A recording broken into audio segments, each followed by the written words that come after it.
How long your employees stay with you is the most underrated metric in business.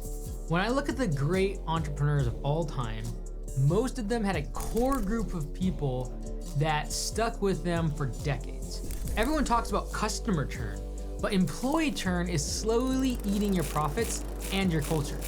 My name is Mike Andes. I started a 200 location franchise and employ over 120 team members. In this video, I will show you why keeping your team is more important than gaining new customers.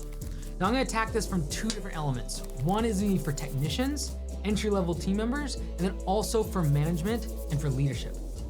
So why is it important to retain great technicians out in the field for your home service business? Because if you start every spring rush when you're gonna get this influx of new leads and you have a whole bunch of newbies out in the field, it is very difficult to train new employees. It is also very hard to keep the standard of service high when you're teaching everyone how to do the job. Training costs for new team members is one of those things that it just wraps up into payroll. It is not only costing you a lot of money to train new team members, there's a lot of morale and culture issues if you have a whole bunch of churn and it feels like a dead end job. For example, if I join mowing grass for your business and in the first 2 weeks I see 4 people bail and they're leaving for other positions, they're leaving for more money, they're leaving for whatever reason, it doesn't feel like a place I'm going to put my roots down and be able to grow with the organization. Despite what is said to me in onboarding, despite what is said to me from the owner or my manager, I just believe that if I have a group of 8 people and within a couple weeks, 4 of them have left, that this is probably not a place I'm gonna be at long term. I'm probably going to be like my coworkers that went and found another opportunity, made more money, got to the next stage of their career outside of the organization.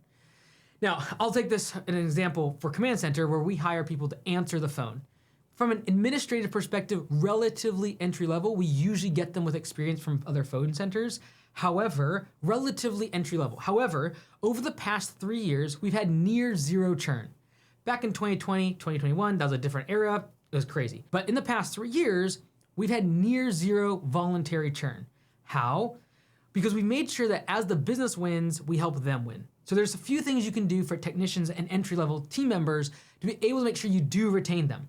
And at Command Center, we've added a ton of the compensation side. So I would call this compensation progression. This would be things like pay for performance, profit sharing, benefits, paid time off, dental and health. Even if you're like, I can't afford healthcare. Okay, can you give them an $80 per month incentive that allows them to get a gym membership, for example? That might be cheaper and less prohibitive when it comes to just setting it up than healthcare. Or dental might cost 15, 20 bucks a month.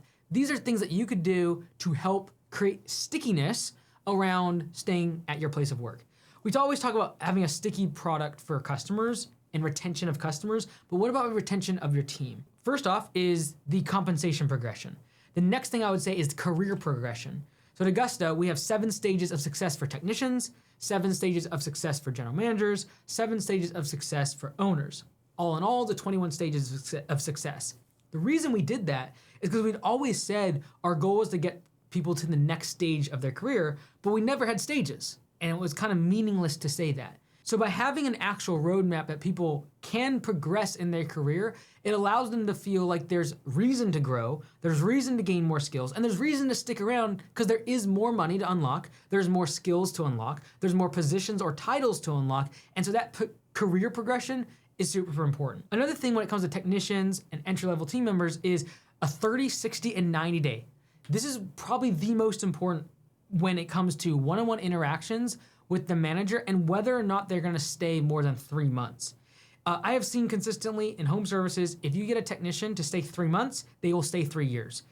A lot of your churn happens in the first 1 to 3 months because of a lack of onboarding. And so a lot of us think of onboarding as like, oh, I hired them and then the first couple of days I ramped them up, trained them how to do safety, how to run their payroll, how to use the software, how to do the work itself, and then we're off to the races. I would highly recommend having a 30, 60, and 90 day, i.e. 3-month ramp period that at the one-on-one meetings that you're having from manager to technician, there are very clear indicators as to whether or not they are winning. What are the things that are expected of them to be doing at each of those increments, 30, 60, and 90 days?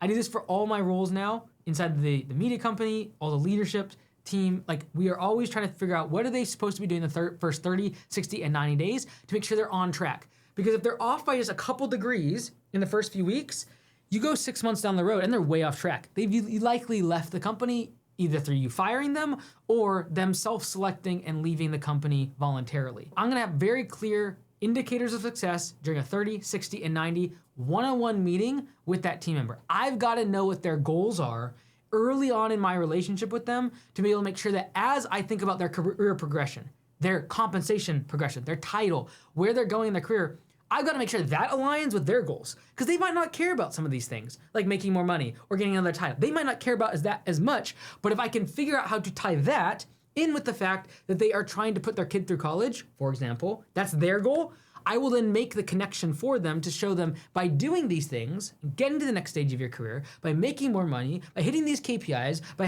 making sure that this metric is good, the business goals, I will align it with their goals, which is, hey, if you want to put them through school, let's make sure you can make some more money. And to do that, here's the things that need to happen inside the business. And so goal alignment, very important.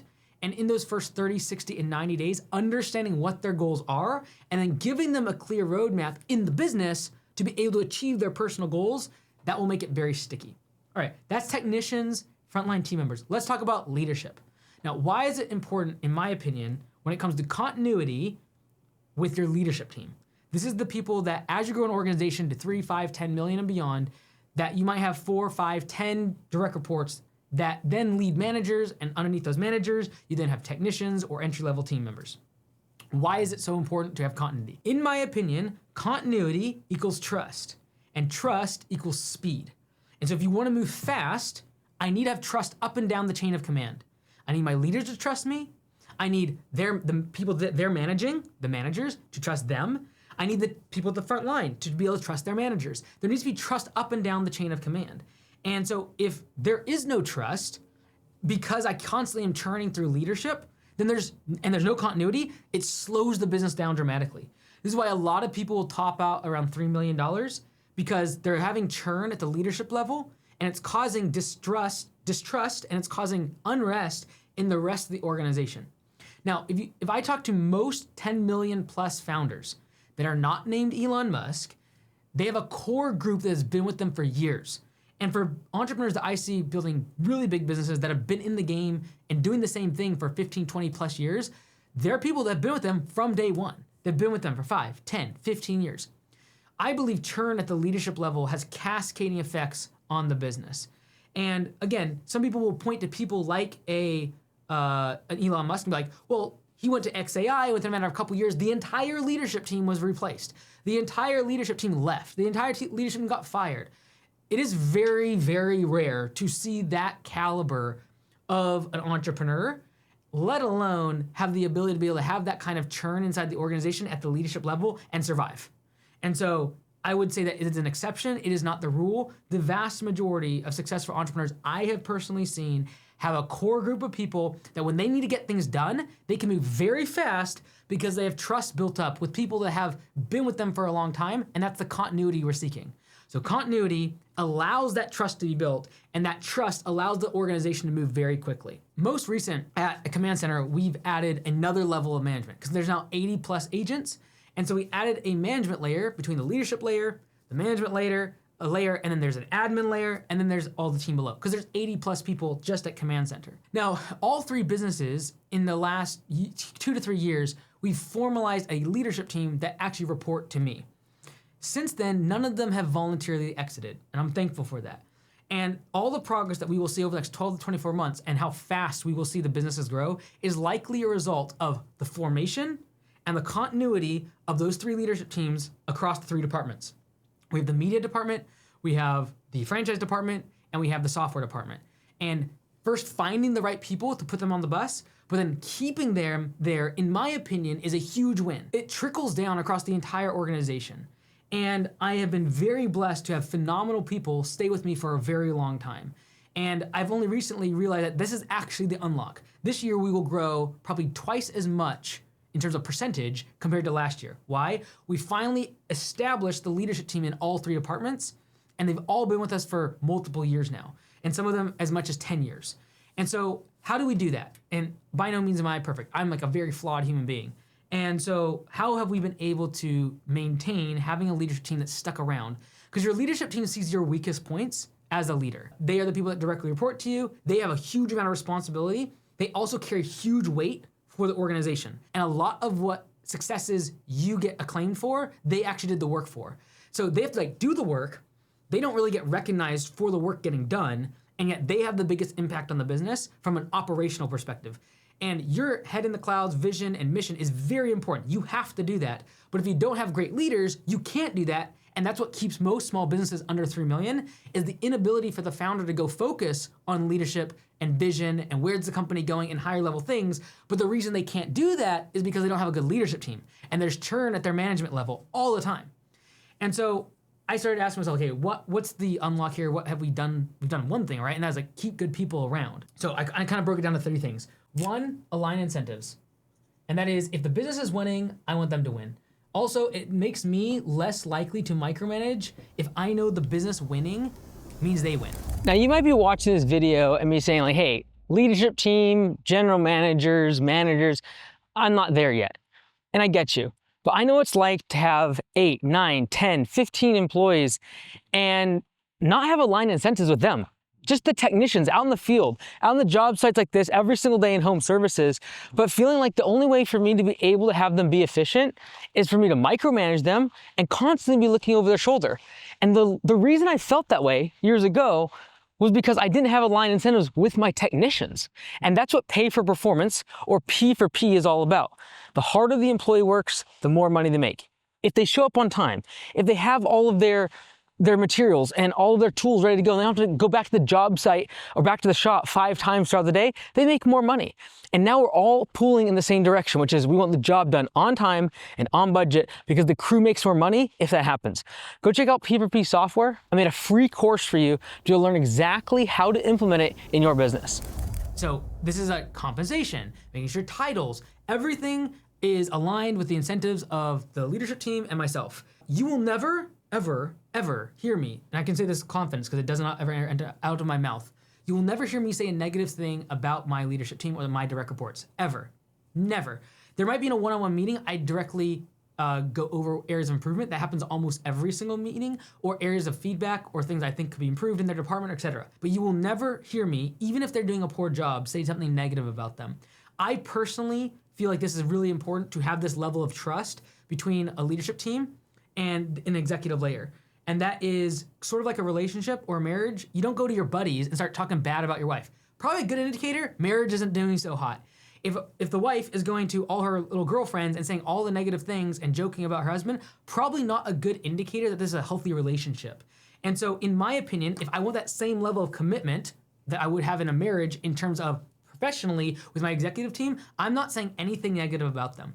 And they are going to make mistakes just like I will. And if I want them to block for me, to the public, to the rest of the team, to our customers, I've got to block for them by being the line of defense that when people come complain to me, they're not going to get a shoulder to cry on about my leadership team. I am going to take that feedback. I'm going to go to them one-on-one and interact and potentially have a very hard conversation, but I am never, ever going to say publicly negative things about them. And so the second thing that I'll add on the fly is no public criticism. Critiques and improvements, they happen, but they're happening behind closed doors. Out in front of the team, out in front of everyone else publicly, there has to be a united front. The same way in any family there is dirty laundry, that happens in the backyard. That stays in the backyard, and we're gonna have a united front in front of the team and everyone else we're trying to serve. The third thing that I'm looking for or trying to make sure is in the organization, and this is my job, is to have a worthy mission. If you do not have a worthy mission, you will attract mercenaries that do work. You will not attract missionaries. By definition, a great mission attracts missionaries. I want people that believe in what we're doing, that they're willing to ascribe discretionary effort and go the extra mile because there's a worthy mission. It's worth sacrificing for. For the vast majority of people, making you more money as the owner is not a worthy mission. Now, if you making more money allows you to do something much better for the people around them, for the people they care about, for the organizations they care about, for the communities they care about, then that becomes a worthy mission. So to make this more personal for myself, our goal is to take the company public in probably 6 to 10 years. And in doing that, I will make a lot of money. But making the money is not the mission. The making of the money is a result of making the mission a reality. And so everything is geared towards hitting the mission and making sure it's a worthy mission that everyone can actually get behind. And making sure that this mission is large enough for them to fit their own goals inside of it. Worthy mission, it is the most important thing. And if you're not spending time reiterating the mission, especially as the team size gets 20, 30, 40, 50 people and beyond, you basically just become a broken record of here's the problem, here's the solution, and here's how this ties into the mission. That's basically how I think about every single all hands meeting, every single leadership meeting is like, here's a problem in the weeds. Here's a solution based on everything we talked about. And here's why it matters according to this. And so we make it very clear, like on the media side, the mission is to make home service business owners rich. So whether it be making free courses or whether it be making free lead magnets like homeserviceaudit.com or instantmowingquote.com, those cost real money. But the whole objective is to make home service business owners rich. And if we serve that mission, everything is funneled towards that. For Augusta, the mission is to change the level of professionalism in the landscape industry. Everything is seen through that prism. And if we make more money at Augusta and we get more owners to join because they're attracted by more money and they join the opportunity to join Augusta and we get 1,000 locations, I happen to believe we'll be able to reach the mission. The money will take care of itself. Everyone asks first, how do I monetize this? Instead of what's the mission? And if it's big enough, you'll make money. It'll take care of itself if you take care of the people around you. And the fourth thing is to attract and then retain great leadership is don't be a jerk. Okay. This kind of goes back to I filtered in with the no public criticism. Like, don't be a jerk. You will lose great people if you just let your stinking mouth say whatever comes into your mind. And so again, people will look to people like Elon and who says whatever he wants. And there's a huge downside cost, and that is he loses his executives. He loses key team members. And he is a phenomenal entrepreneur, and he'll be able to override that, obviously has. But for the vast majority of us that do not have that level of skill or talent, being a jerk will cause great people with great ideas that have the solutions that will unlock the growth of your business. They will leave and they will go work for someone that they make less money for, they have less incentives, they have less upward mobility, but they don't want to work for a jerk. Now, I have jerk tendencies. There are times I get very frustrated with other people and with myself. That is no excuse to show anyone on the team just how frustrated I am. The leadership team probably sees that the most, but definitely no one outside of that is going to see me being mad, me being frustrated, me getting angry because of someone dropping the ball. That's not happening because that's what a jerk does. There are times that you as a leader, especially if you start to scale, you have management levels that you are not hiring people inside the organization. Other people are hiring people that are your employees. If you start to be a jerk, everything gets compounded. Little words that you might say in a meeting, negative slants of looking at each other, someone else, it all gets magnified because people don't want to work for a jerk. And people work for a less worthy mission where people do criticize them and they don't have aligned incentives, but they'll do it because the person is nice.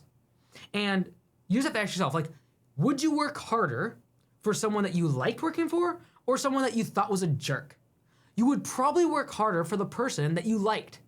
And you would probably actively look for ways to tear down the person that you thought was a jerk. Whether it be saying things behind their back, whether it be tearing down the culture, whether it be saying things to customers about the business. If you're a jerk, that happens. And so if you're like me and you get frustrated by everything, you get frustrated by your lack and your inefficiencies, and you get frustrated when other people make mistakes because you're a perfectionist like me, you're going to have to put a can on it. Like, it has been the number one thing that I've had to figure out and I'm still trying to work on is that when I get frustrated, I can't show it all the time. When I think something, I can't say it all the time. And that's not you putting on a face. That's not you putting on a front. That's not putting on some sort of facade that you as a CEO have. That is protecting your team and making sure that your emotions don't govern your leadership. Because an emotional leader will almost always, in times of difficulty, become a jerk. If we focused more on employee retention inside of home services, if we just focused on keeping our team at the technician level and the leadership level, customer retention would follow.